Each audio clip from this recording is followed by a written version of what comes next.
Religion and World Politics, Part 2. When we look back at our history here in Europe, we often celebrate the romanticized version of that history and forget the import that romanticism often cloaked.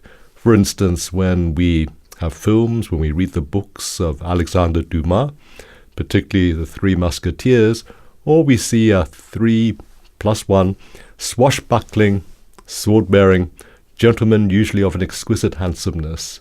There's an evil Cardinal Richelieu, lurking in the background. But the idea that France was just like this for no apparent reason is something that we never really investigate. Now, in fact, the Musketeers were part of a militarization of French society at that point in time. All of Europe was militarized. Struggle within individual countries among armed factions was a commonplace.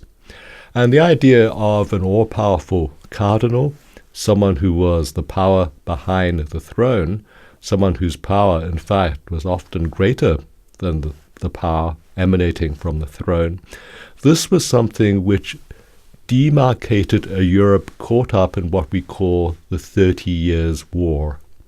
The 30 Years' War devastated Central Europe.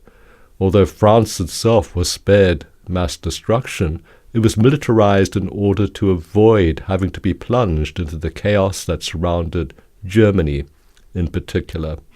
And the war that lasted for 30 years was in its origin a religious war. It was a war between Catholics and Protestants. It was an attempt to establish a religious hegemony over Germany that in the end failed.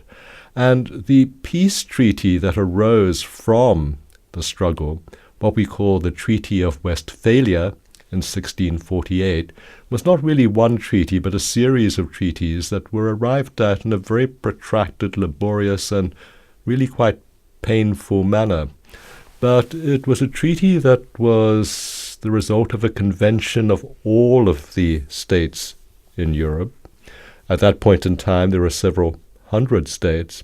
So convening them all in a small town that was itself racked by famine as a result of the war, housing all of the ambassadors from several hundred small countries, that was Europe well before union took place, and getting them all to agree where to sit, in which order, let alone how to debate and to contemplate a new Europe, was very difficult, so that the final agreement of Westphalia is celebrated as a great accomplishment.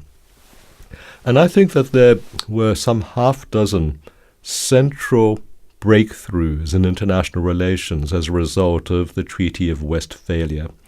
First of all, that peace could be possible by diplomacy, mass diplomacy, diplomacy involving representatives, ambassadors of many states. Multilateral diplomacy, in short, was to a very large extent pioneered at Westphalia.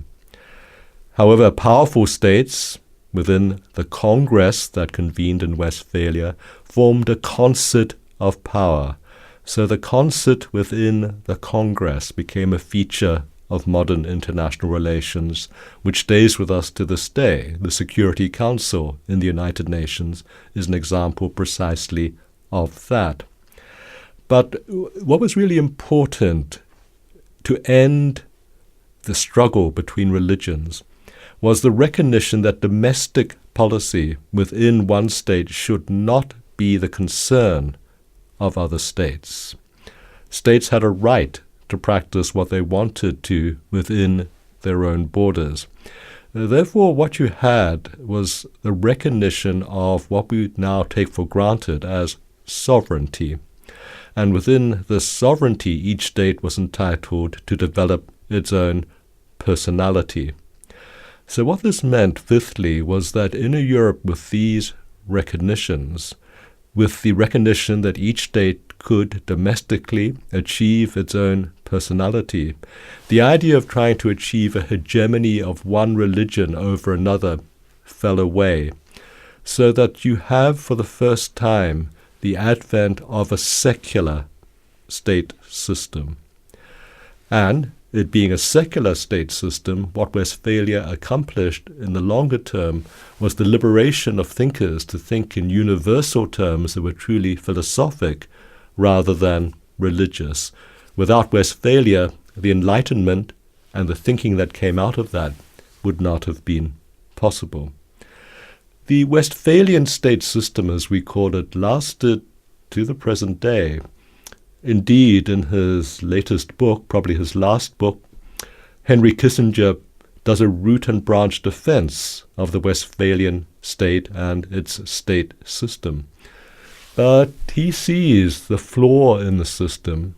He sees very much the weakness in it with the advent and the rise and the growing power of states which are wedded not so much to a Westphalian secularism, but to religious principles.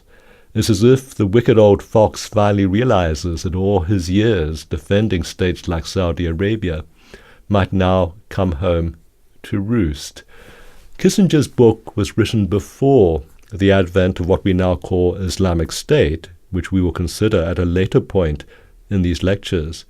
But it also was a book written almost nostalgically for states that tried to be Westphalian and to a large extent failed because of Western interference. The 20th century was noteworthy for the advent of states that arose not only out of colonialism, but states that arose out of the defeat after World War I of the Ottoman Empire. The Ottoman Empire had a very strong religious character and Islamic character. Its defeat meant Islam, almost to an extent, calcified at that moment in time. Sharia law, for instance, stopped developing after the Ottomans were defeated because there was no longer a state propagation of jurisprudential debate along Islamic lines. The defeat of the Ottomans meant the advent of many new states that had previously been part of an empire. What was left of the Ottomans tried to regroup itself into a much smaller entity called Turkey. And Ataturk, who led the Turks to a recognized independence within the Westphalian state system, 1923, had to do it in the face of having to make great concessions to the Western powers. But also he was a modernist, he was a reformer, and he was determined that his new state of Turkey would be a modern, non-religious, secular state. Modernity and secularism went hand in hand. It went hand in hand similarly after World War II. The Egyptian leader, Nasser, wanted to have a free state in the sense that it was free of religion, a free state in the sense that it was free of backwardness, and this meant secular modernization. Saddam Hussein, although we would now think this was almost a perverse comment, tried to do the same but in a more bloodthirsty manner in Iraq. The idea of a state that would not be bound to religion, religion would exist but not be the dominating, determining force, but religion would take a second place to modernizing and secular institutions. This was something that Saddam tried ruthlessly to implement in his country of Iraq.